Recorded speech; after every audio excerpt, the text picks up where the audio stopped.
Bienvenidos a la bitácora. Por favor, por su seguridad, abróchense en los cinturones de seguridad. Nos encontramos atravesando una turbulencia ocasionada por el ojo de un globalismo dictatorial. En este viaje nos enfrentaremos a chemtrails, tratados de pandemia inmorales, cambios climáticos inventados y agendas totalitarias. Nuestras armas, el sentido común y la libre expresión. Somos muchos y estamos unidos, aunque quieran hacernos creer lo contrario. Este espacio fue creado para concientizar, discernir, informar con un total espíritu de libertad. La libertad de expresión no es una opción, es un derecho innato. Espero que disfruten este viaje y que compartan sus experiencias para que así podamos crear una sociedad justa. Muchas gracias.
Hola, muy buenas noches acá desde Buenos Aires, Argentina, 809 en directo.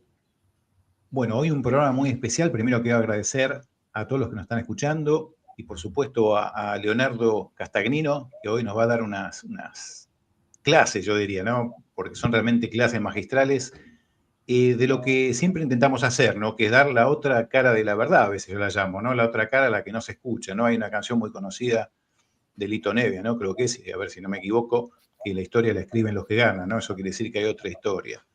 Y lo interesante, por lo menos de los últimos tiempos para mí, es que uno empecé, mejor dicho, voy a hablar en persona, en primera persona, es a descubrir la otra historia, ¿no? La historia que no nos contaron, esa historia que nos fueron sacando del camino para que no nos enterásemos, ¿no? Y por suerte, no sé por qué, quizás por algunos errores les salió un poco mal, quizás los medios de comunicación, estos independientes lograron llegar a más gente, ¿no? Y a escuchar la otra cara y a razonar y a usar un poco la lógica. Así que, bueno, quiero darle las gracias y también, bueno, obviamente a mi compañero acá, Guillermo, que, bueno, que también tiene un conocimiento de historia, ya vas a ver también muy, muy importante. Y Leonardo Castagnino es ingeniero civil e historiador revisionista argentino. Como ingeniero ha participado en proyectos y obras de diversa envergadura, autopistas y caminos de alta montaña en distintas provincias argentinas y en el exterior. Fue docente de la Universidad Nacional del Sur y de la Universidad Tecnológica Nacional.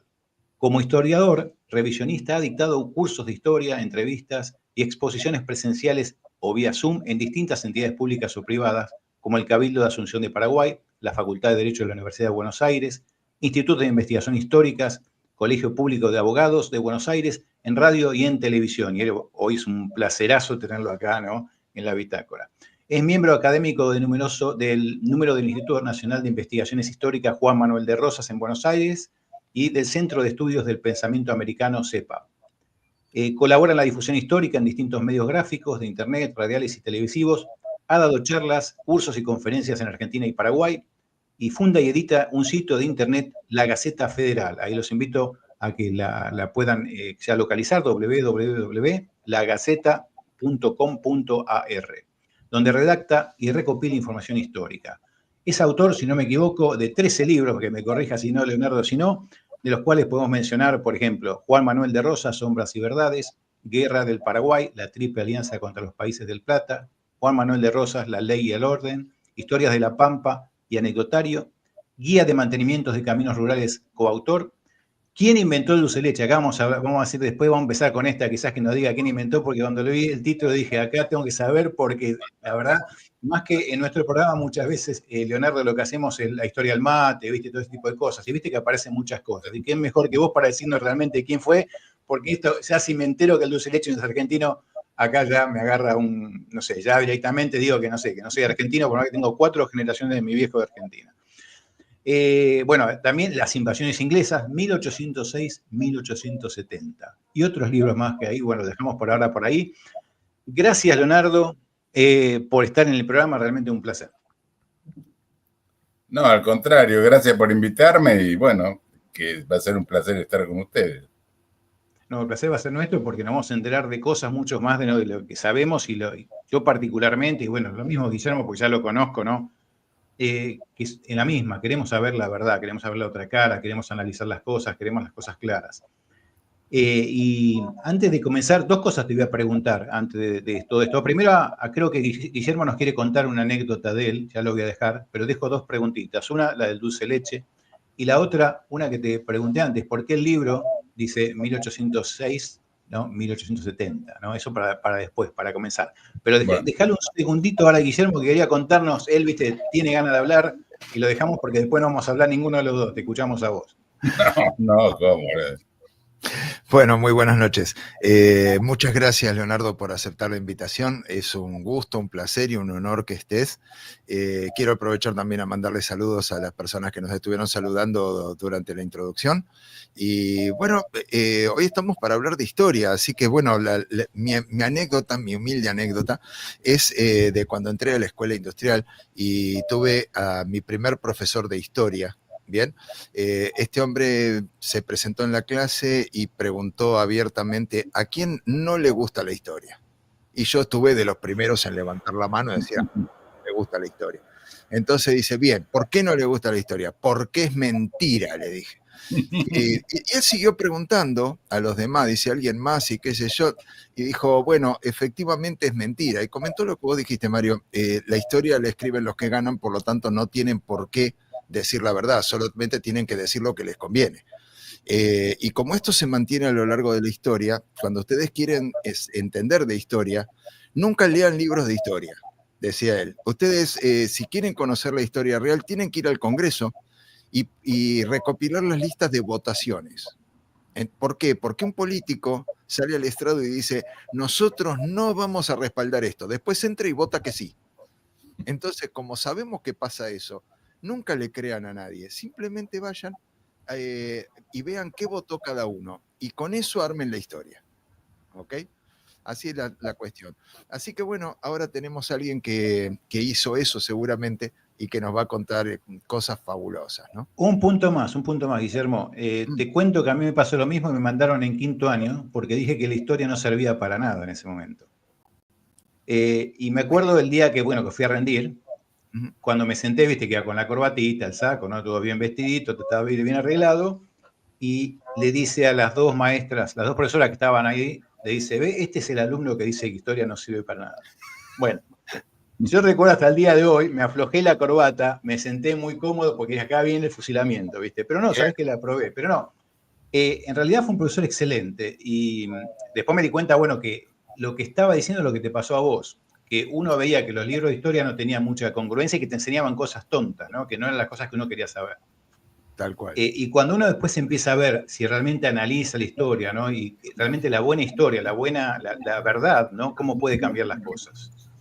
Porque si vivimos en un mundo de mentira, vamos a vivir en un mundo de mentiras, ¿no? La única manera de cambiar ese mundo es entrar en la realidad. Ahora sí, Leonardo, te dejo hablar a vos. Pero justo cuando dijo eso, te digo la verdad, ni quería decirlo porque, bueno, cuando diga que historia no sirve para nada, hasta Leonardo se va a ir y va a decir, no, ¿para dónde vine?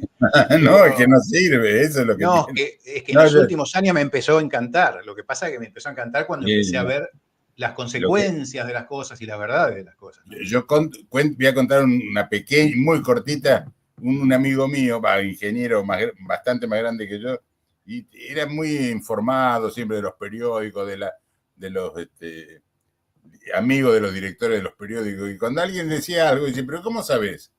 Le preguntaba a él, ¿no? Y dice, lo leí en el diario, y si lo leíste en el diario, dice, son mentiras. Porque para él y el tema de la historia, claro, la cuentan los que ganan.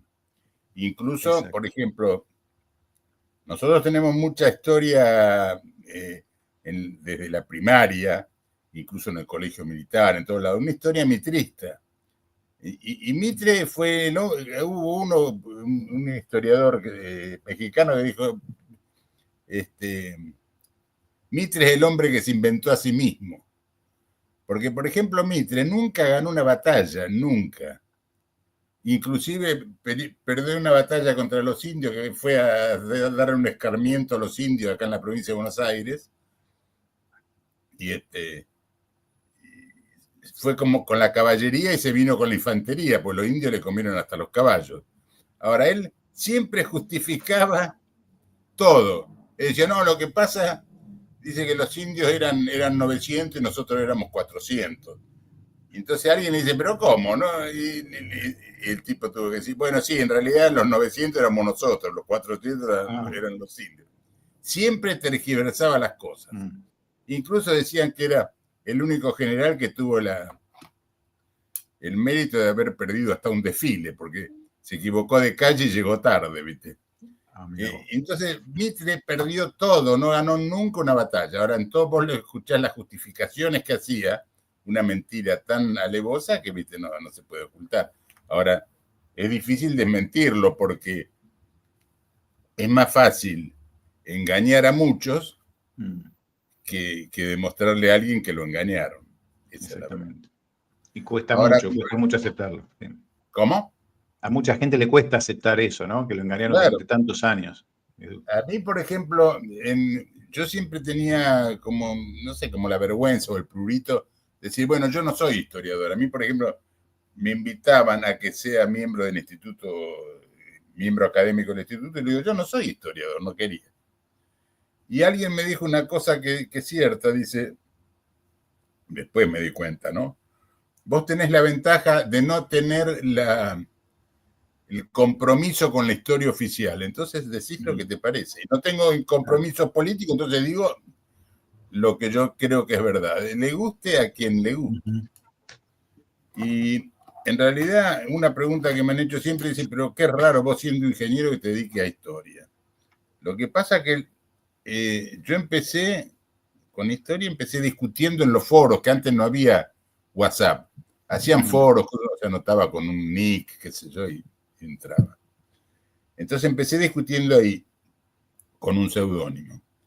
Entonces después me empezaron a pedir uno para poder discutir, para entrar en un debate tiene que estudiar además, ¿no? Entonces empecé a subir artículos. Los artículos que hacía, en vez de tener en la máquina, hice una página de internet y los empecé a subir ahí, que es la Gaceta. Pero de esto estoy hablando 15 o 20 años atrás. Después yo no daba mi nombre, pero después me preguntaron, me pedían que lo imprima los artículos y chao, publiqué el primer libro y ya se supo quién era, pero no, en principio no lo decía. Y el libro que surgió ahora, el de la invasión inglesas, yo discutiendo historia, el primer libro que hice fue Juan Manuel de Rosas, Sombras y Verdades. Y después hice la segunda parte, que es la ley del orden Rosas, ¿no? Después yo trabajé en el puente Iguazú, en el puente internacional de Iguazú a Foz, y quería aprender brasilero, el portugués, va. Entonces fui a Brasil y iba a comprar un libro. Compré un libro y me cayó un libro de la Guerra Paraguay, escrito por un paraguayo. Y la verdad que yo digo, pucha, esto no es la historia que nos contaron. Encima de historia de la Guerra Paraguay, ni siquiera, yo creo que ni en la facultad la enseñan, porque yo le he preguntado a estudiantes de historia, le digo, che, ¿a vos qué te cuentan de la Guerra Paraguay? Y dice, ¿cómo? Hubo una guerra con Paraguay, pero escúchame, mataron al 75% de la población paraguaya y vos todavía no te enteraste, porque eso fue lo que mataron. Murió el 75% de los paraguayos en la guerra, y nadie... Así que escribí ese. Después escribí el de Artigas, Rosas y Francia, que tampoco se conoce, lo conocen.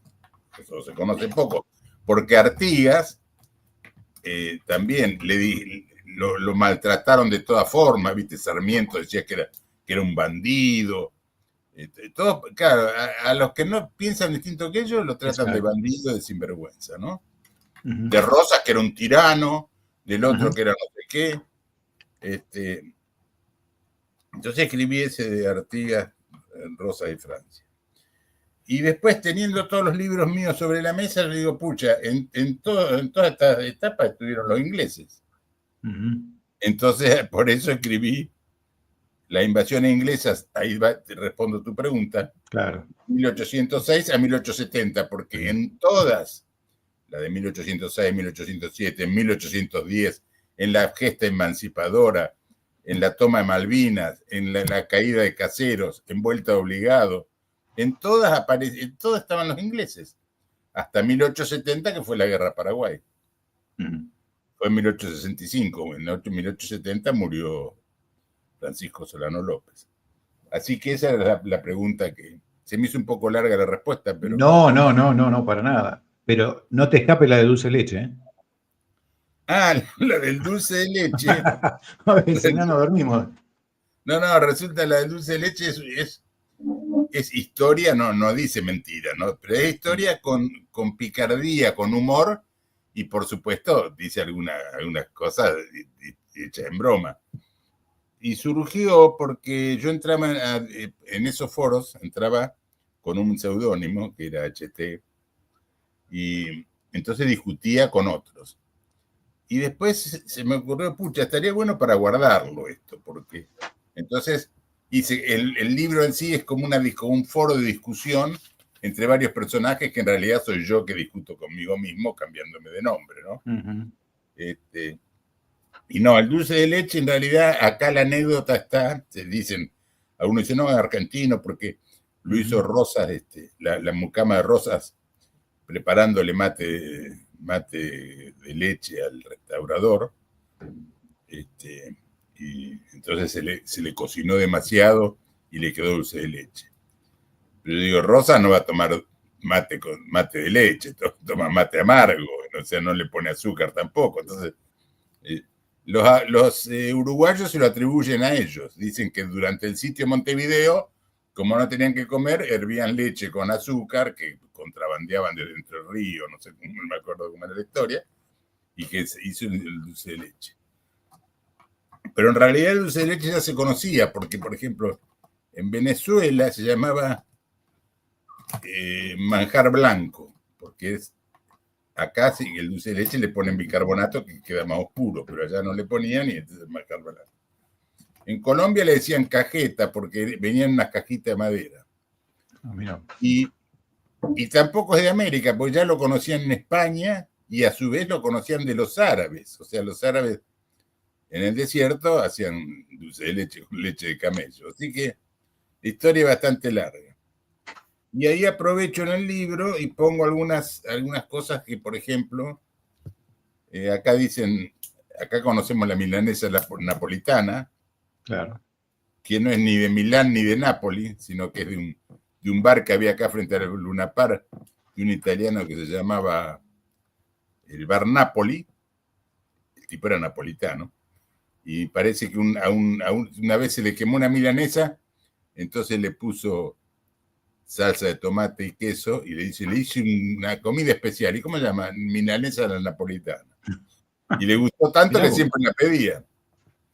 Y el bar, por ejemplo, la salsa La Parisien tampoco es de París, es de un bar de acá, de un restaurante que había frente al hipódromo. Y el revuelto Gramajo es porque había un coronel que llamaba Gramajo, que era ayudante de Roca, y un día no tenía comida, entonces con unas papas, un poco de queso y huevo, le hizo un revuelto, y le quedó el revuelto Gramajo.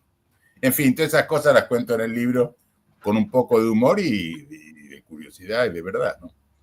Está buenísimo, buenísimo. ¿Puedo aprovechar a hacer una pregunta? Por supuesto. Hay algo que... Mientras no sea muy difícil. Claro, claro, como en la escuela, ¿no? No, una vez me contaron algo y que quisiera preguntar por si se cruzó con esa información alguna vez, a ver si lo que me explicaron era cierto o no. Yo una vez lo comenté en un programa hablando del mate y me habían dicho que el mate estaba prohibido por ley. Que era como una droga peligrosa y que eso venía por la época en la que estaban los jesuitas y nuestros autóctonos se acostumbraban a tomar mate y entonces ellos lo veían como una reunión donde se hacía conspiración o donde se hablaba de lo que les pasaba a cada uno. Y ellos, para evitar que se comunicaran y se transmitieran información, terminaron declarando el mate como una droga. Pero esto yo nunca supe si era cierto porque nunca encontré esa ley. Entonces quería consultarle si usted alguna vez se topó con alguna información al respecto de esto. No, yo no, la verdad que no conozco que haya habido eso, pero inclusive hubo mate, o sea, la yerba mate estaba en Misiones o en Paraguay, ¿no? Incluso Don Plan, con esa excusa, fue a Posadas a vivir. Pero lo que escuché del mate, pero más reciente, que decían que el mate es cancerígeno, que hay que tomar Coca-Cola, nada menos que Coca-Cola, que es la peor mugre que hay, y no tomen mate. Yo digo, pero escúchame, en América se toma mate hace 500 años y vos me venís a decir que es cancerígeno. En fin. Seguramente la fuente era de Coca-Cola. Sí, claro. Así que bueno.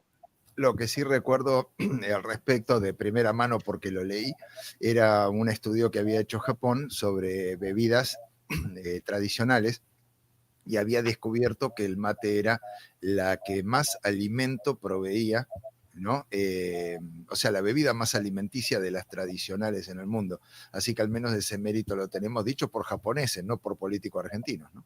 Pero es que si vos lees historia, por ejemplo, los ejércitos que iban cruzando todo el país, cruzando arroyos, cuando pedían insumos para vitualla, digamos, pedían paño para hacerse ropa, yerba y tabaco.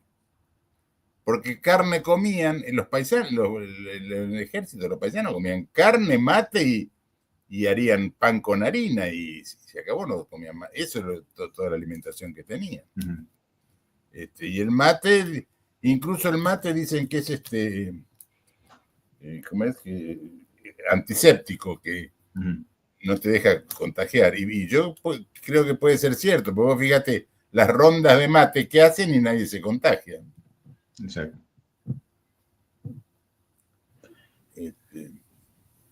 Sí, ahí alguien comenta de que hay hierbas que contienen metales, porque creo que la tierra tiene mucho hierro aparte, ¿no? La tierra de la zona de Misiones y Paraguay. Creo que también viene el hierro de esa zona también, que se puede encontrar si lo analizan también por eso. Pero y bueno, la tierra colorada dice que es óxido de hierro, no sé. Claro. Yo puedo aportar que encontré, sí, en la yerba, partículas de metal que las tomábamos con un imán. Bien, o sea, sacar el polvillo de la yerba y demás, después de pasarle el colador, ¿no es cierto? Al polvillo que quedaba, le pasábamos un imán por debajo del del papel, y efectivamente aparecían partículas, y partículas grandes que no provendrían directamente de la Tierra, y llamaron la atención. Y después apareció una información de que la molienda hecha con máquinas producía a veces esquirlas de metal entre la hierba, ¿no? Claro, sí, lo Así comentaste una vez. Claro, yo no sé, no conozco el tema, pero debe ser por el proceso que le hacen, no claro, no porque vengan en el vegetal en sí, ¿no? claro. Contanos un poquitito del libro de las Islas Malvinas, cosas así, de esas cosas que uno no conoce, ¿no? Algunos puntitos. De las invasiones inglesas. Sí, de las invasiones inglesas, perdón. Bueno, el libro, te digo, empieza primero, hablo un poco de los personajes, como te dije, de Pío Rodríguez, Liniers, que tenía una personalidad extraordinaria. Liniers era de origen francés, pero él decía que tenía sangre francesa y corazón español. Murió de cara al sol. Fue una venganza que le hicieron porque Liniers era el héroe de la independencia, de la reconquista. Se opuso a la Revolución de Mayo porque él la consideraba una revolución subversiva en contra del gobierno legal que era España en ese momento, y él se opuso junto con el gobernador de Córdoba, que se llamaba Gutiérrez de la Concha. Entonces Moreno lo mandó a Castelli, Moreno y otros más de la Junta. Ahí están medio controvertidos, algunos dicen, no, el otro tampoco, no sé, pero Moreno fue el principal, con algunos más. Lo mandaron a reprimir y lo agarraron en cabeza de tigre, lo fusilaron. Lo fusilaron sin juicio previo y a manos de un pelotón de soldados ingleses, como dándole una venganza a los ingleses, una revancha a los ingleses. Entonces, soldados ingleses que habían quedado después de las invasiones inglesas, lo fusilaron. No solamente lo fusilaron, sino que lo tiraron en una zanja, no le dieron ni sepultura, y en los periódicos de Buenos Aires, por orden de Moreno, hablaron peste, pero una vergüenza lo que hicieron, lo que decían de Liniers. Así, bueno, después hablo un poco de la personalidad de San Martín también en la primera parte, y hablo de la defensa de Cartagena de India, que fue invadida por los ingleses, o quiso ser invadida, y Blas de Lezo, que era un genial estratega, con la décima parte de la gente, eran 3.000 y los ingleses eran 35.000. Él tenía 4 barcos y los ingleses tenían 100 y pico, y los venció. Se llamaba Blas de Lezo, que le decían el medio hombre porque le faltaba un ojo de una batalla, en otro le habían cortado un brazo, tenía una pata de madera, entonces le decían el medio hombre. Y ese fue el que dijo, después que los venció, dijo, todo buen español debe mear en dirección a Inglaterra, en dirección a Londres, dijo. Bueno, después después de eso hablo de los antecedentes, de todos los antecedentes históricos de los ingleses. Desde Marco Polo, que fue a buscar canela y en realidad fue a buscar la estrategia de los chinos, de cómo los ingleses se habían instalado primero en Venecia, después en Ámsterdam y después en Londres, en la calle Lloyd. No los ingleses, sino el sistema financiero, me refiero, ¿no? Y después hablo de todos los lugares, digamos, una breve reseña de todos los lugares donde los ingleses colonizaron, la India, la guerra del opio, la guerra del Pacífico acá en Perú, que le sacaron la salida del mar a Bolivia, en fin, y hago una breve descripción de las de acá, de las invasiones que hicieron acá. Ya después trato más en detalle cada una, 1806, 1807, 1810, que para mí también fue estuvieron atrás los ingleses, pero bien de cerca, dirigiendo todo.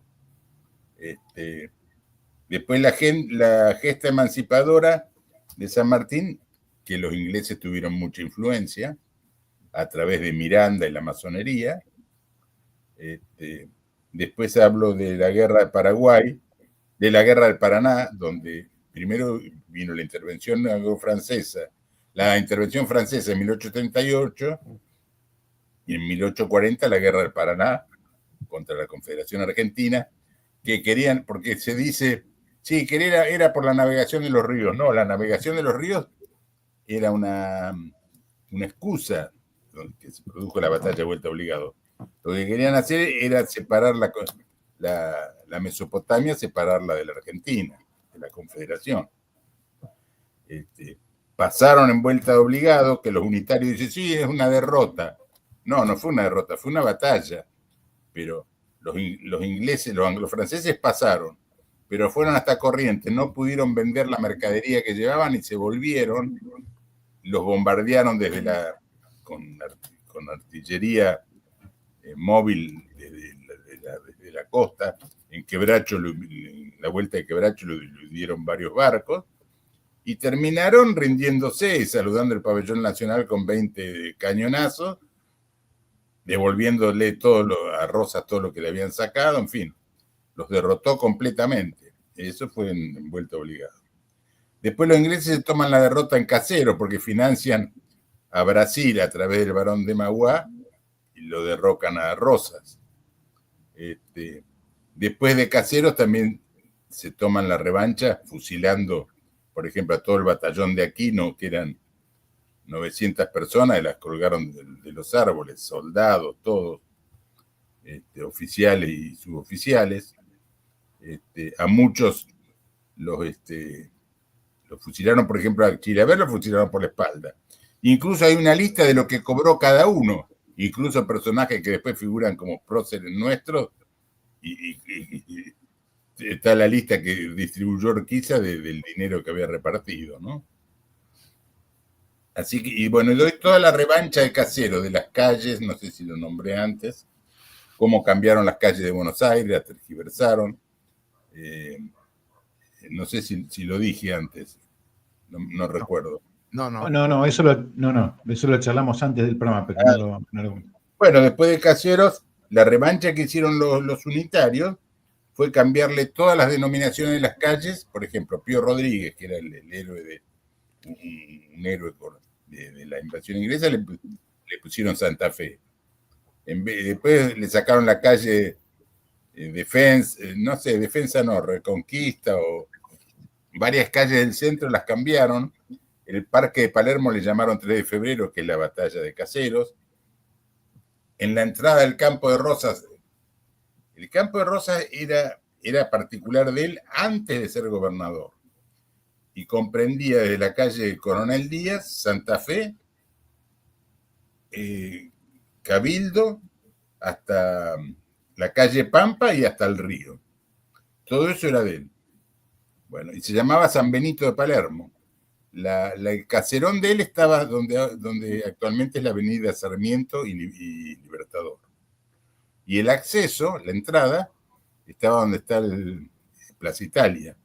Entonces en Plaza Italia le pusieron a Garibaldi, que Giuseppe Garibaldi fue un condottieri que saqueó todo Gualeguaychú en la época de la Confederación, mataron mujeres y todo, hicieron un desastre, justificándolo porque por el alcohol habían hecho eso, qué sé yo, pero que no justifica nada. La avenida de entrada le pusieron Sarmiento, en la otra punta le pusieron el monumento Urquiza, donde estaba la casa de Rosa le pusieron el monumento de Sarmiento, y ya te digo, la Caserón lo demolieron, y lo demolió el intendente Bullrich, y entonces le sacaron la calle que se llamaba Felipe Arana, que es la que está frente al Regimiento Patricio, y le pusieron Bullrich. Incluso hay otras calles, hay por ejemplo, está la calle Rivera Indarte, que era acérrimo, mentiroso, contrario a Rosas. hay otra que es Fructuoso Rivera, que era un uruguayo que le hizo la guerra a la Confederación. O sea, fue una total revancha, incluso en el interior. Vos vas al interior, por ejemplo, en Entre Ríos, todas las calles son Urquiza, el hermano de Urquiza, el tío de Urquiza. No hay ningún López Jordán en las calles de Entre Ríos. Y lo mismo, vas a Paraguay, por ejemplo, y no se puede creer, hay barrios, hay calles que se llaman Bartolomé Mitre o Domingo Faustino Sarmiento, etc. Y entonces yo digo, porque ¿cuál es la forma de colonizar o someter a un país o a una cultura? Y bueno, le cambian la religión, el idioma y la historia. Y listo, ya con eso ya lo tienen de su parte. Así que bueno, eso fue lo que pasó después de Caseros. Después de Caseros también estuvo Cepeda y estuvo Pavón. En Cepeda perdió Mitre y le ganó Urquiza, ¿no? Ahí se separó porque Buenos Aires se había separado del resto de la Confederación. Y después en Pavón se volvieron a enfrentar y hubo un pacto masónico ahí que Urquiza tenía que dejarle ganar a Mitre. Entonces la caballería de Urquiza, que era muy aguerrida, eran los entrerrianos, lo atropella a la caballería porteña de Mitre y Mitre dispara. Y dispara y un chasque ahí Urquiza da media vuelta y se vuelve a Entre Ríos. Porque ¿qué hizo Urquiza? Dice, bueno, te gané, ahora me vuelvo. Le dio la batalla ganada como le habían ordenado, pero primero ganó él, ¿no? No sé si me explico. Entonces a Mitre, que Mitre disparó, le mandaron un chasque con un papelito que decía, vuelva general que hemos ganado. El tipo ni se había dado cuenta que había ganado. Eso fue en Pavón en 1861. Y después, bueno, relato toda esa parte después de Caseros, y después, por último, de la guerra del Paraguay, que fue que mataron al 75% de la población. Lo que hablo también son de los planes ingleses que hubo que eso me lo salteé recién, que hubo para invadir, digamos, o para pelear contra el Imperio Español. Ya en 1711 había un plan que era anónimo, que era un plan para humillar a España. Fue publicado incluso en 1739. Después hay varios, está en Basintart, bueno, no recuerdo ahora cómo se pronuncia. Había incluso los jesuitas, los jesuitas los habían expulsado de acá, entonces se fueron a Italia y le pasaban información a los ingleses de cómo tenían que hacer para cruzar la cordillera. Porque eso de que dice Mitre, que fue una estrategia genial que únicamente a San Martín se le puede ocurrir, son mentiras, porque en el plan Maitland, que estuvo oculto hasta que el que lo descubrió totalmente fue Terraño, el legislador, que encontró los documentos originales en Londres. Pero el plan, si uno lo lee, es exactamente lo que hizo San Martín. Lo que dijo Maitland era primero hacerse fuerte en Mendoza, después cruzar la cordillera, hacer un pacto con los indios, cruzar la cordillera y desalojar a los españoles de Chile. Entonces, como en Chile tenían, le llevaban trigo a Perú, ya los tenían medio sitiados, digamos.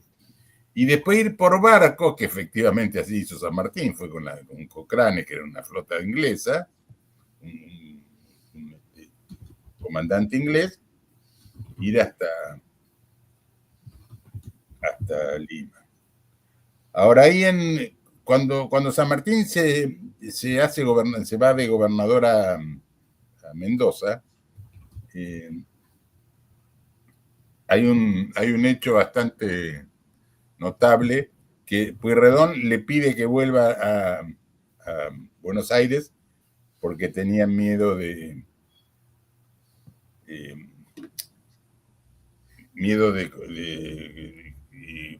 ¿cómo es Estanislao López invadiera Buenos Aires, ¿no? Entonces le pide que vuelva y Rosas, San Martín no quiere volver, entonces ¿qué hace? Renuncia al ejército y llama a los oficiales que nombren un nuevo general. Entonces lo nombran a él en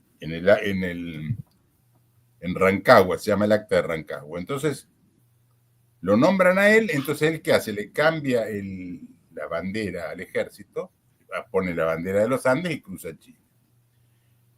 Y después el otro hecho curioso o importante que pasa es cuando llega a Perú, San Martín hace un pacto con el virrey de Lima, y entonces le propone desalojar, o sea, juntar los dos ejércitos, el patriota y español, supuestamente, porque en el ejército español peleaba cualquier cantidad de indios que estaban a favor de los españoles, no era que los llevaban a la fuerza, sino que había incluso hasta había oficiales, hasta los cargos más altos había indios, ¿no?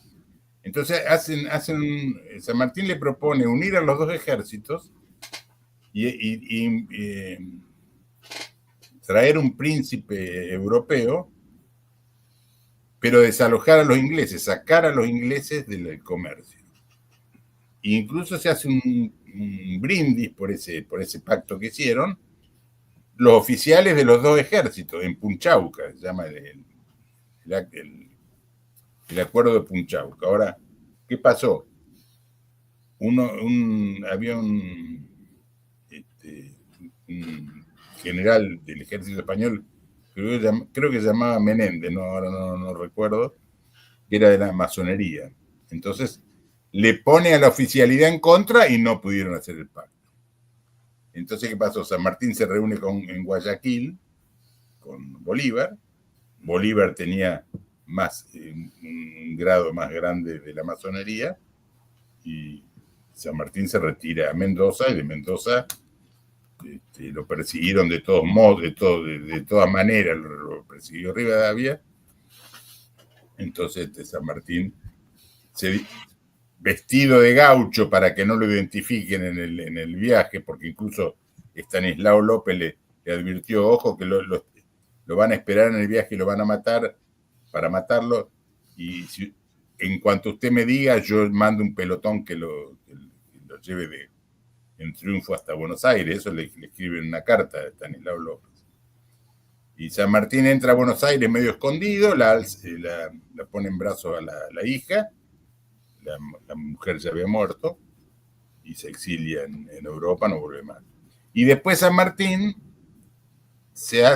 cuando sube Rosas, se hace totalmente rosista. Incluso él dice, ahora tengo esperanza porque hay una mano firme en la gobernación, que es lo que hacía falta. Incluso cuando la vuelta obligado se empiezan a cartear, no se conocieron personalmente, pero se mandaban cartas. Rosas lo nombra representante, como un embajador, digamos, en Europa, y San Martín le dona el sable de la independencia, se lo dona a Rosas. Allí hay una confusión también, porque no sé si tengo tiempo, pero hay una confusión, sí, claro. Porque después San Martín le dona el sable a Rosas. Después, con la guerra Paraguay, San Martín muere en el 1850, y después viene la guerra Paraguay, y incluso Alberdi, que era tan antirrosista, después dice, Rosas tenía razón, porque Alberdi se puso en contra de Mitre por la guerra Paraguay, estaba en contra de la guerra, Alberdi, y termina defendiéndolo a Rosas. Y Rosas le dona su sable, el de él, se lo dona a Francisco Solano López, que era el jefe paraguayo, que lo terminan matando. Entonces, cuando Rosas le dona el sable, pone el testamento, está un poco confuso, ahí confunde, porque dice: así como San Martín me donó el sable de la libertad, yo a su vez le dono el sable de la soberanía a López. Pero le donó el sable de la soberanía, el que había recibido el sable de la independencia.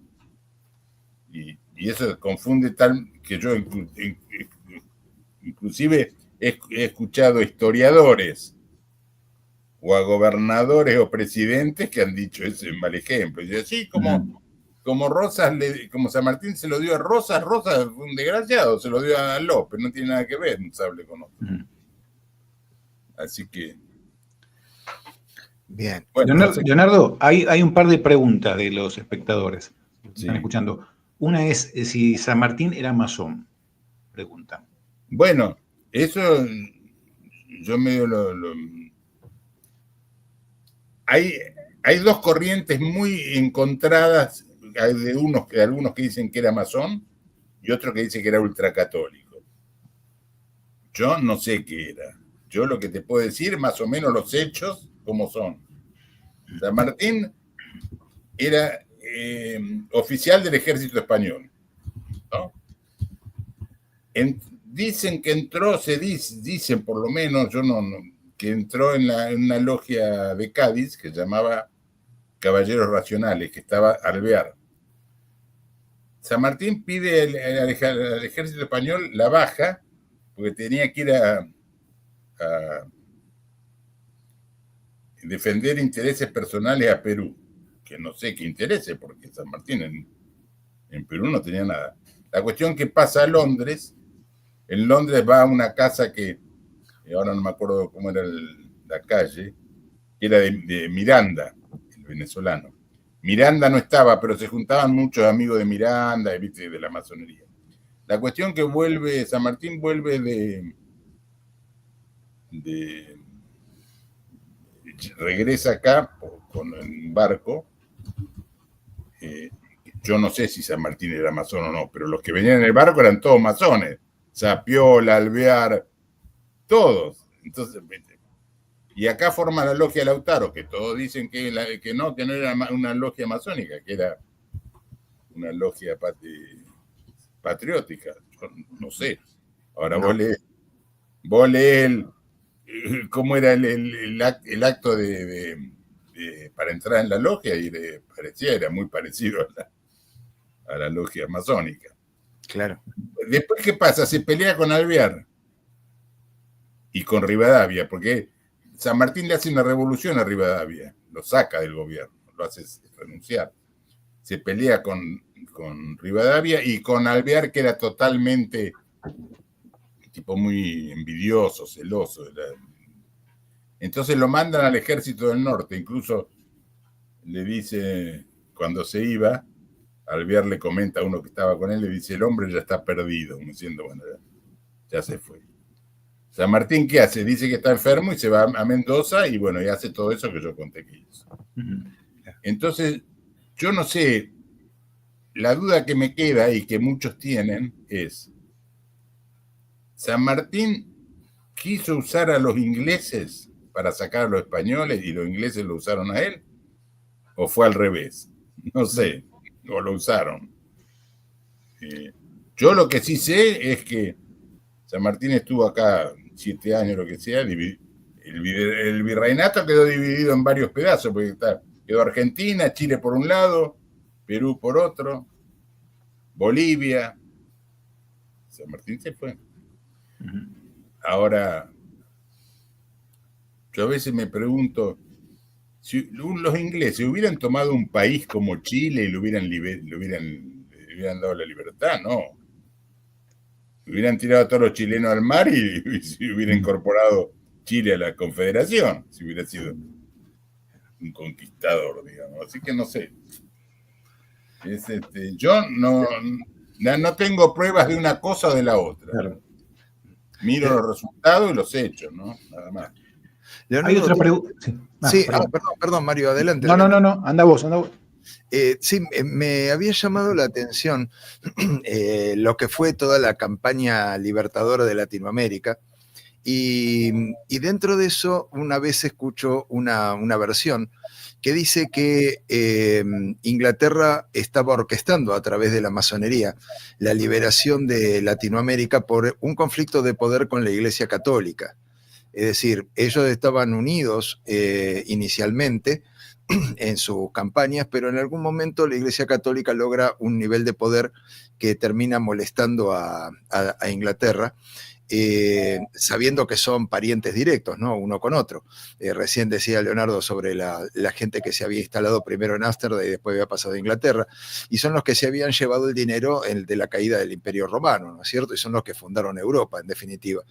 Entonces, la pregunta es si entre estas dos fracciones una tomó mucho poder de repente y los ingleses a través de la masonería y demás preparan esta liberación latinoamericana como para quitarle poder a la iglesia y recuperarlo ellos. ¿Es factible esta versión que me comentaron? ¿A mí me preguntás? Sí, sí. Bueno, sí, los ingleses, o sea, sí, tienen un tronco común, pero eran protestantes. Claro. Eran contrarios a la Iglesia Católica acérrimo. Y España llegó un momento que era, no sé, el imperio que donde no se pone el sol, pues tenían por dólar. En cambio, los ingleses no eran nadie, porque todos dicen, no, Inglaterra es la cuna de la civilización. Cuando estaban los romanos, los ingleses andaban a los garrotazos, eran los bárbaros. Claro. En España había universidades, en Italia y todo, y los ingleses todavía no. Los ingleses fundaron Norteamérica, o tomaron Norteamérica, no había ni una universidad, nada, y acá en América había 12 universidades. Incluso la leyenda negra que hicieron. O sea, los ingleses siempre lo que quisieron hacer era demoler al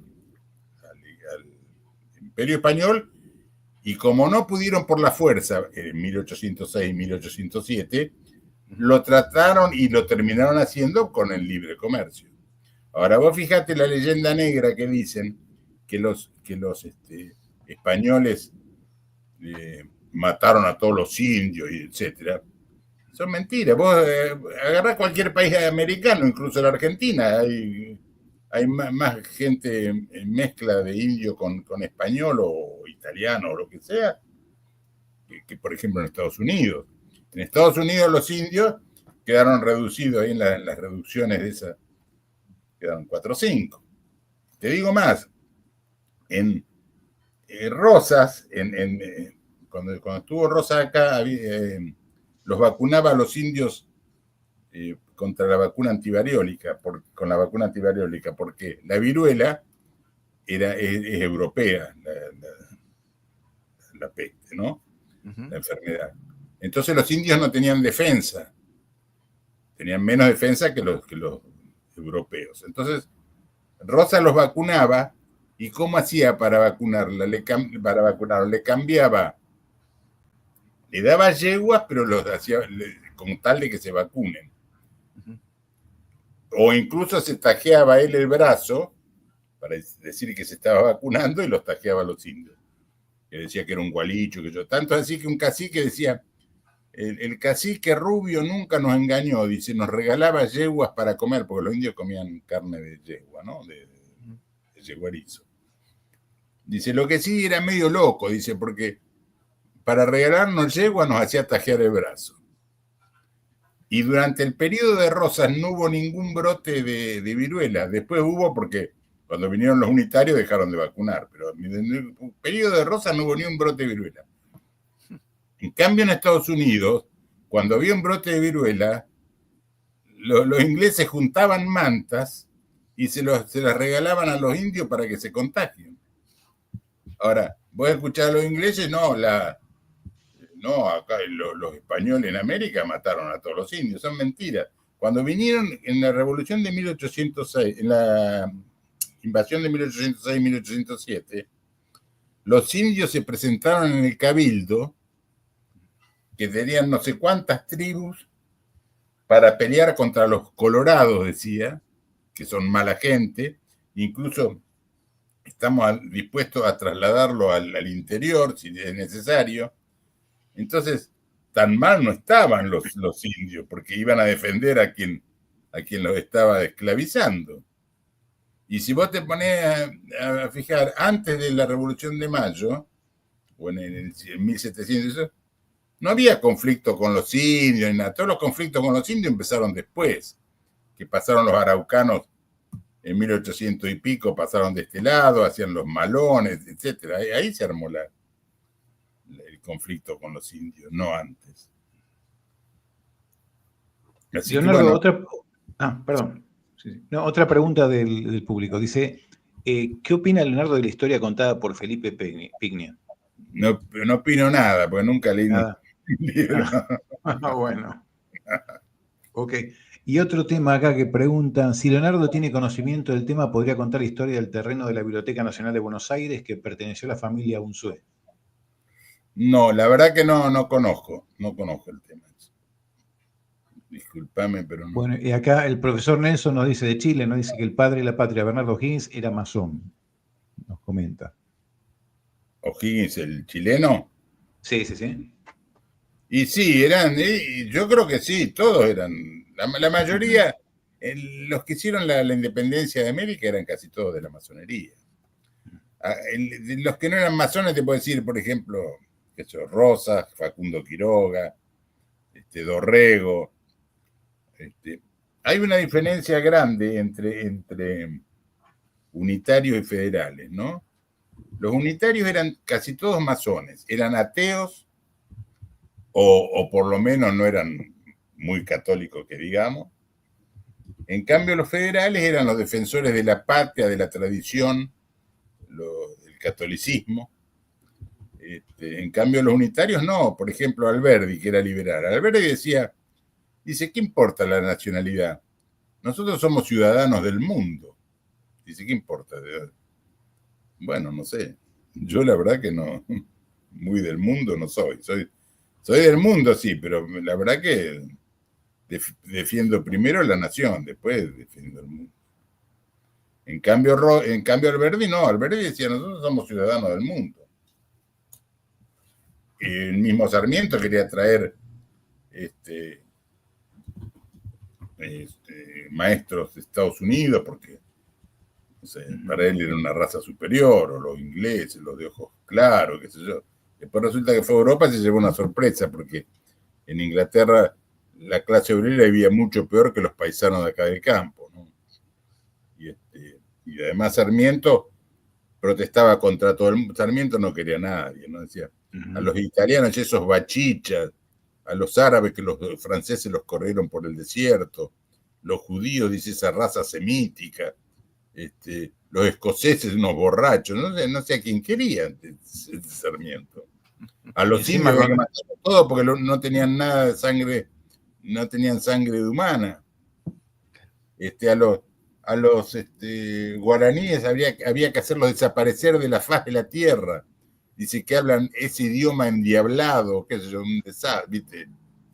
No se puede creer yo no sé, dicen el maestro.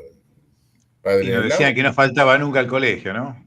Sí, y pues, si no ibas al colegio te decía, hay que ser como Sarmiento, te decían. Pero si en San Juan llueve 2 milímetros por año, ¿por qué va a faltar? No tiene excusa. Aparte, ¿es verdad que la escuela era de la casa de los padres de él?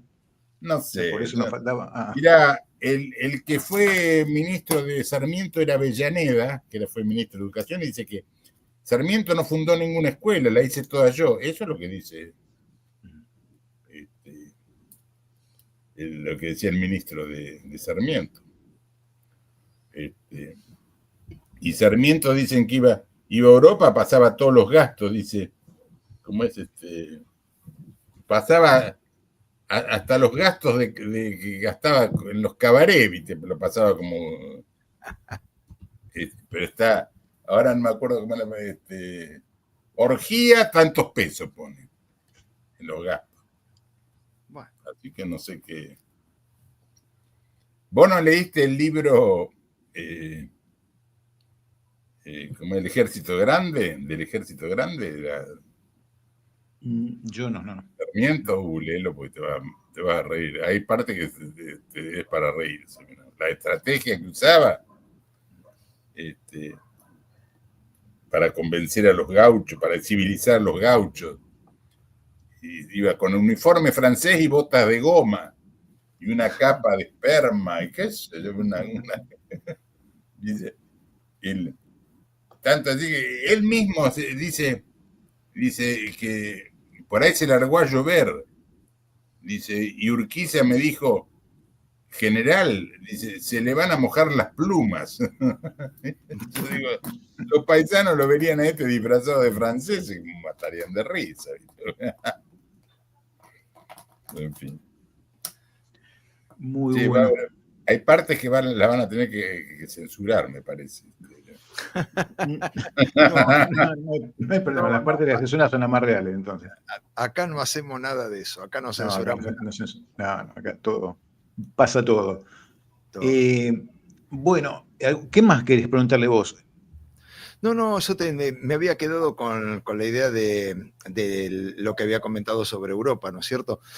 Ese movimiento, que recuerdo que hay un historiador que es español, bueno, es de Canarias, Jorge Guerra se llama, no sé si lo conoce Leonardo, y este hombre hizo toda una investigación sobre la caída del Imperio Romano y comentaba justamente cómo lo que se llaman las noblezas negras eran las que habían provisto familiares que después fueron papas y fueron los que se llevaron el dinero del imperio con el cual cruzaron los Pirineos y empezaron a repartirse los territorios europeos. Y él comenta también que esa es la gente que se paró en Ámsterdam para después ir a Inglaterra. Y comenta, bueno, que había toda una alianza dedicada a tomar el mundo en ese momento, entre ese grupo de personas y lo que quedaba de Roma, los grupos que se habían formado para poder sacar el dinero, entre los cuales estaban los famosos por crear los bancos y el manejo de dinero, que eran los templarios, ¿no es cierto? Entonces, parece ser que toda lo que decía Milcar recién, la casta política, que viene de aquella época, ¿no es cierto? De tratar de tomarlo todo, y son los que justamente crean organizaciones como, por ejemplo, la masonería y demás, para hacer distintas líneas para conseguir sus propios fines. Entonces, quería preguntarle sobre eso a Leonardo, si había visto este tipo de información y si él se había encontrado con algo que coincida con esto o no, ¿no es cierto? Mira, yo la verdad que no conozco demasiado la historia de Roma, etcétera. Una vez escuché una conferencia que hicieron y decían algo que me parecía bastante coherente. El ejército, como es en Roma, empezó a faltar metálico. Entonces empezaron las monedas de oro o de plata que había, la empezaron a mezclar con otros metales. Entonces empezó a haber inflación. Entonces, como había inflación, la gente del campo empezó a ir a la ciudad, pues no le alcanzaba para comer. Entonces los romanos empezaron con el circo romano, pan y circo, hasta que se terminó derrumbando con la llegada de los bárbaros. Claro. Que es más o menos lo que nos está pasando a nosotros, ¿viste? Pan y circo. Tal cual. Inflación, ¿no? Tal cual, ahora, se está repitiendo. Ahora, con respecto a eso de los que yo te dije de Venecia y eso. Claro. Yo en el libro, ahí en el libro hago una breve descripción de eso. Marco Polo dicen que fue a buscar canela, pero en realidad, al lejano oriente, pero en realidad trajo las tácticas de Sun Tzu, que era de la guerra. Bien, el arte de la guerra. El arte de la guerra, sí. Entonces se pusieron en Venecia. De ahí y empezaron a prestar dinero, a hacer usura en la plaza, en un banco. Por eso el banco. Sí, sí. Cuando se quedaban sin dinero, cuando ya no les convenía, quebraban la banca y se iban, no le pagaban a nadie, por eso quebró la banca. Claro. Estaban en Venecia, porque Venecia era muy fácil de defender, porque viste, son inundables. Pero les quedó chica, entonces pasaron a Ámsterdam, que era también inundable, fácil de defender, pero más grande. Después les quedó chica, entonces pasaron a Londres, estaban en la calle Lloyds, como viste que hay un banco o unas... Sí, la City. Aseguradora. Claro, ahí no están los seguros Lloyds. Sí. Se reunían en ese bar porque tiene un mal clima Londres, entonces se reunían ahí. Y Inglaterra también era fácil de defender, porque Inglaterra lo único que necesita es una buena marina. Claro. No necesita un ejército, porque no lo pueden invadir. Claro. Al contrario, los ingleses después tomaron Gibraltar, entonces el ejército francés Francia necesitaba 2 flotas, una en el Mediterráneo y otra en el Atlántico. Necesitaban 2 ejércitos, porque lo podían atacar o por el Mediterráneo o era mucho más difícil de defender. Por eso que se hicieron fuertes. Y vos fíjate que hasta ahora también los ingleses siempre han hecho pelear a los europeos, a los franceses contra los alemanes contra los belgas contra España. Siempre hacen pelear a los y ellos están en la isla. Hicieron eso del mercado común europeo con la moneda europea, pero ahora de hecho después salieron, ¿viste? Bueno, ahora arréglense ustedes con él. Y la masonería la inventaron ellos también. Así de simple. Yo iba a comentar otra cosa de los que se me escapó, de los romanos y de los venecianos. Sí, no, iba a contar, no recuerdo, se me escapó. Mira, iba a contar algo de España, ¿no? Pero no. Lo dejé para contarlo después que conté lo de los italianos. ¿Relacionado con Roma, con los romanos? Claro. Sí, bueno, en España se han encontrado restos de caminos de carretas que han ido hacia una dirección en particular, y cuando los descubrieron resulta que había una plazoleta romana con fuente de agua, con todo. Claro, pero sí hay acueductos y todo. Creo que el único lugar que no alcanzaron a tomar fue el País Vasco, porque es una zona muy montañosa, fácil de defender, ¿no? Quedó con la cultura original, sí, sin interferencia de romanos, tal cual. Incluso, no sé si vos conocés algo de, por ejemplo, los juegos vascos. Por ejemplo, hay un juego vasco de acá se juega la pelota paleta, pero allá juegan, por ejemplo, la cesta punta, no sé si conocés. No, he visto un tipo de juego en el que, digamos, hacen una rueda y se pasan la pelota uno a otro. No, pero juegan contra una pared, contra un frontón, ¿no? Ah, no, ese no lo conozco. Y en vez de pegarle con una paleta, como le pegan acá, tienen como un canasto que meten como un canasto medio como si fuera una banana, digamos, ¿no? Ajá. Sí, por eso se llama cesta punta. Y con eso atajan la pelota y la tiran, y sale fuertísimo. Juegan con casco, porque si te pega un pelotazo, es una pelota de madera forrada en cuero. Bueno, eso es un arma, lo usaban los vascos para tirarle a los romanos desde arriba de la montaña. Agarraban piedra redonda y le tiraban. Viene de ahí. Por eso que no los dominaron, pero después dominaron toda España. Hay acueductos que todavía existen y todo. Claro. Muy bien. Muy interesante.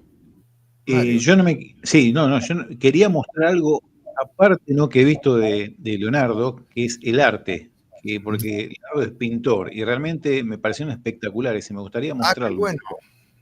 Qué bueno. Sí, por favor. Yo tengo curiosidad también.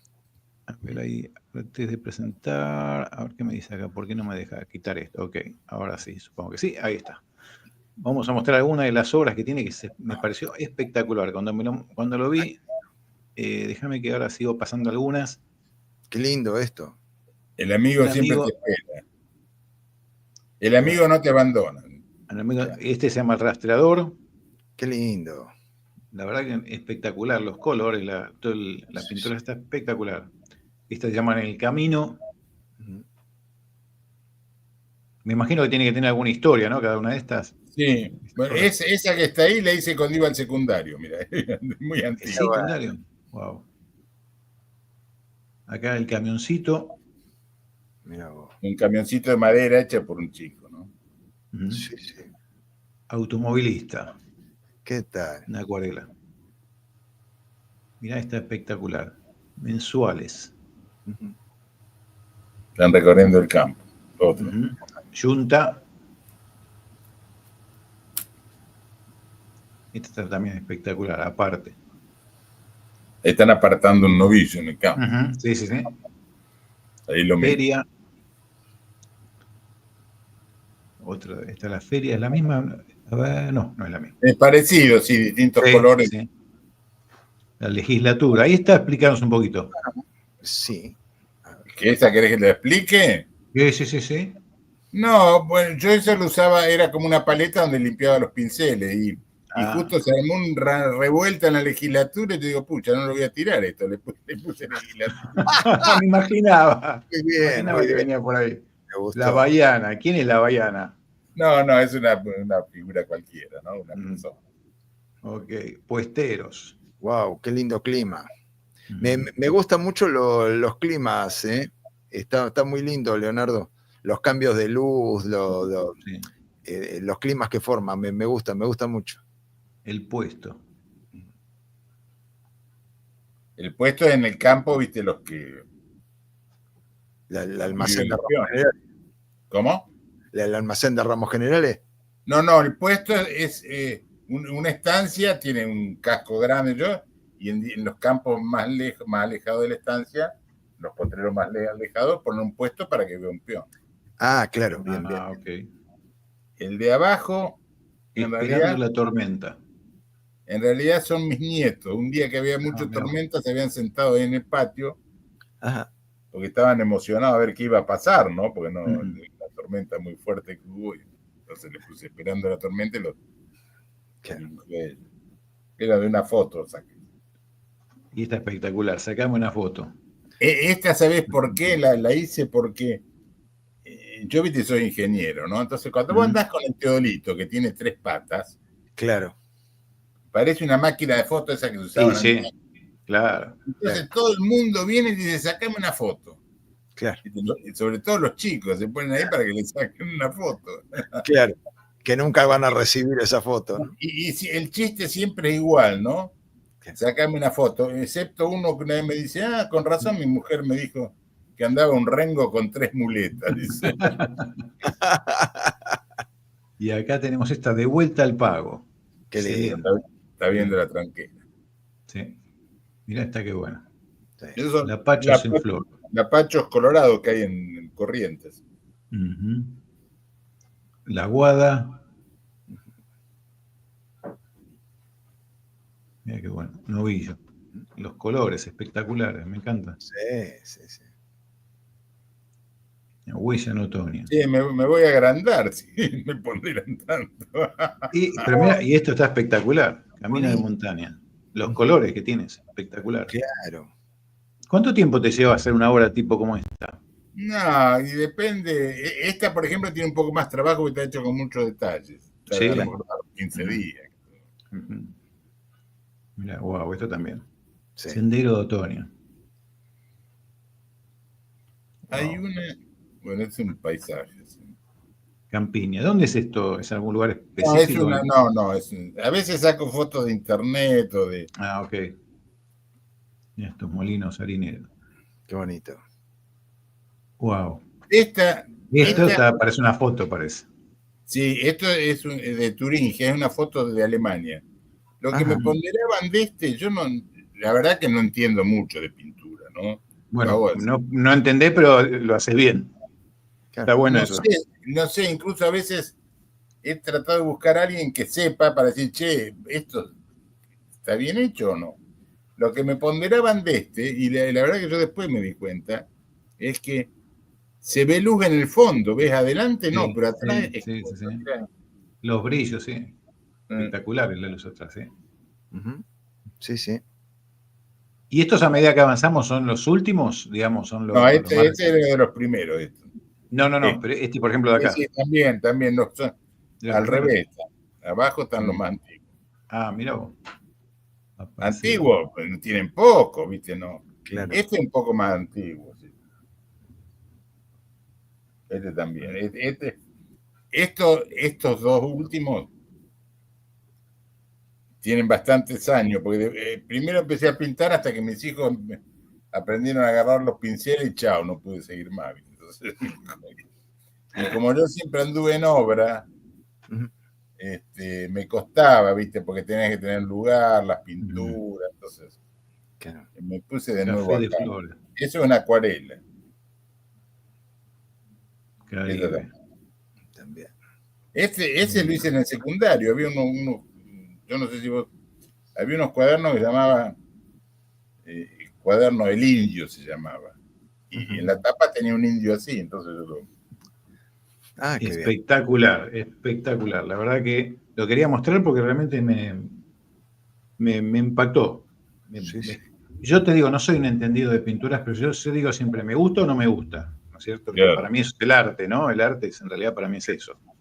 Sí. Por supuesto, ¿no? Habrá gente que tiene técnica y entiende determinado tipo de cosas y de por qué, de cosas como las películas, ¿no? Que uno mira una película y te gusta o no te gusta, y habrá algunos que te dicen, no, pero la toma esta tendría que haber sido más de costado y este más grande. Y ¿no? a veces en un cuadro te hacen toda una historia que vos decís, vete, están inventando.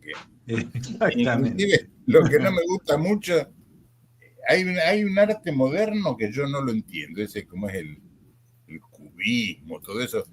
Por ahí te dibujan una mujer y vos no sabés si es un chancho o qué, tienen los dos ojos del mismo lado de la nariz, ¿viste? ¿Qué es esto? Exactamente. Y algunos me dicen, qué bruto, ¿cómo decir una cosa así? Bueno, no sé, yo no lo entiendo. Acá no entiendo esta pregunta, acá que dice Nicolás Paz Mundial. Dice, ¿qué opina Leonardo de la IA estando su material en internet que pueda inspirarse en sus obras para replicarlas sin reconocerlo a él? Bueno, la inteligencia artificial. Sí, la Ujú. inteligencia artificial yo no la conozco, ¿no? No la sé usar. Mi hijo es ingeniero industrial, ¿no? Y la usa, trabaja así a distancia y usa la inteligencia artificial. Incluso en la obra donde estoy yo hay algunos que la usan. Y es bárbaro, porque vos le decís, por ejemplo, una vez no me acuerdo qué era lo que tenía que hacer, y yo no sé si era para un libro o un cuadro, qué sé yo. Y mi hijo escribió algo y digo, che, qué bien que escribiste. Sí, lo hice con la inteligencia artificial.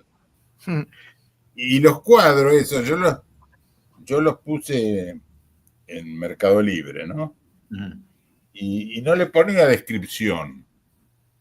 Y se ve que alguien con inteligencia artificial le pone una descripción. Yo digo, pero qué bárbaro, che, la verdad que es increíble, porque el tipo te dice acá el artista, qué sé yo, te pone un verso que es un... Muy bien, la verdad que la inteligencia artificial, vos nunca te hicieron algo con inteligencia artificial. A mí no, por lo menos, pero la pregunta que era interesante era el asunto de que la inteligencia artificial puede tomar una imagen, por ejemplo, de un cuadro tuyo, y de repente alguna persona que le señala ese cuadro dice, quiero algo parecido a esto, que refleje tal cosa, y te copia tu estilo, y no hay derecho de autor en ese tipo de cosas, por más que tuvieras registrado tu cuadro. Entonces, por ahí la pregunta me parece que apuntaba por el lado de cómo puede sentir un artista que de repente cualquier persona que ande por ahí viendo un cuadro suyo y lo pasa por la inteligencia artificial, genera 10, 15, 20 cuadros con su estilo, que no fueron hechos por usted, y de repente se queda con el copyright de eso, ¿cierto? Sí, la ventaja es que no los va a poder vender, porque ¿a quién le va a vender un cuadro mío? Bueno, no creo que sea así porque hay unos comentarios muy buenos acá de la gente, de los cuadros. Pero antes había tipos que se dedicaban a ¿cómo es? Pintar, copiar cuadros de otro, Y a veces después ni los autores se daban cuenta cuál era el cuadro, Sí. quién le había copiado un cuadro. La verdad que... Claro, claro.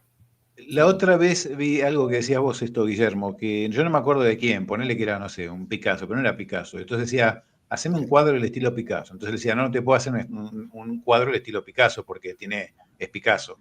Entonces le decía, Claro. tengo un amigo, ¿cómo se llama el arte de Picasso? Entonces le dice cómo es el arte de Picasso, el estilo de pintura. Dice, tengo un Claro. amigo, Juancito, que hace hacemos una cosa así, que haya una casa, un reloj, qué sé yo, lo que venga. Y claro, le saca el estilo de Picasso al final. Claro. ¿Entendés? Claro, O sea, claro. Sí, lo puede Picasso, no manejar. sé, porque Picasso hacía, los primeros cuadros que hacía, no eran, después salió eso del cubismo, que hacen unas mujeres que no son medias extrañas, ¿no? Pero al principio hacían cuadros clásicos, digamos, uno no te das cuenta que son de Picasso. Incluso, por ejemplo, el Guernica, no sé si vos conocés más o menos la historia del Guernica, pero No mucho. Guernica fue un pueblo que en la Guerra Civil Española tenía una fábrica de armas y un puente que yo, y estaba tomado por el partido, por los republicanos. ¿De qué época estamos hablando? De la Guerra Civil Española, 1909, la época de Franco. Ah, bien, bien, bien. Sí, entonces, sí, debió ser el pueblo armero de España. Ay, Sí, había varios lugares, pero uno era Guernica, se llamaba Bien. Guernica el pueblo. Bien. Bueno, y Picasso había hecho un cuadro en honor a Joselito o Joselino, no sé qué era, los picadores, viste, que van a caballo a picar al toro. Ajá. Y el toro le volteó el caballo y lo mató al caballo y a él. Claro. Y ¿cómo es? Picasso le pintó un cuadro en honor a esa muerte. Pero no lo vendió ni nada, lo tenía en el estudio. Cuando el bombardeo ese, porque en la Guerra Civil Española intervino, estaban los republicanos por un lado, que los apoyaba Rusia y Francia. Y del lado del franquismo, estaban, que eran los nacionalistas, digamos, los apoyaban Mussolini y Alemania. Entonces, bombardearon la fábrica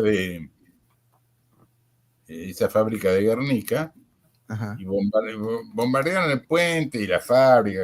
Y bueno, habrá habido también alguna muerte, como en toda guerra, que atacan que es un puente y mueren pobladores de alrededor, ¿no? Claro. Entonces Guernica, Picasso le cambió algunas cosas al cuadro y se lo vendió a los rusos como una propaganda en contra de Franco. Y él mismo lo confiesa, digamos, que había hecho dinero con ese cuadro, ¿no? Lo vendió en mucho dinero.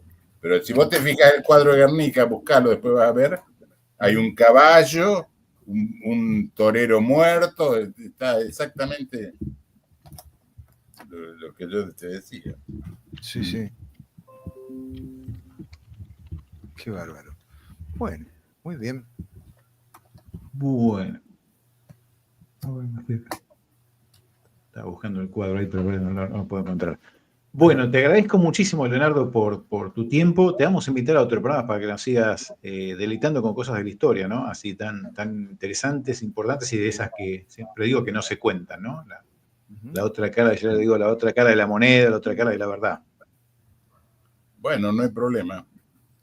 Bueno, y bueno, te felicito de vuelta por las pinturas excelentes y bueno, quería mostrar acá para los que quieren seguir a Leonardo. Vamos a poner acá la página donde lo pueden encontrar, acá lo había preparado, que es la Gaceta, acá está, ¿no? A ver, decime si está bien, la Gaceta Federal, @yahoo.com.ar, ¿es esta? Sí, no, esto es... hay que tener en cuenta que yo después me... No, pero este es el email, para... Es el email. Yo me arrepentí un poco porque la Gaceta es con Z Y muchos la Sí. buscan con C y no la encuentran, pero es con C. Ok. O sea, a ver, repetimos el sitio. Es La Gaceta. Lagaceta.com.ar. Ok, lagaceta.com.ar. Pero la Gaceta es con Z. Sí. Bien. No con C. Perfecto. Bueno, Leonardo, gracias otra vez por Un lujo. por haber estado. Sí. Muchísimas gracias, un lujo, Leonardo, muy amable. No, gracias a ustedes.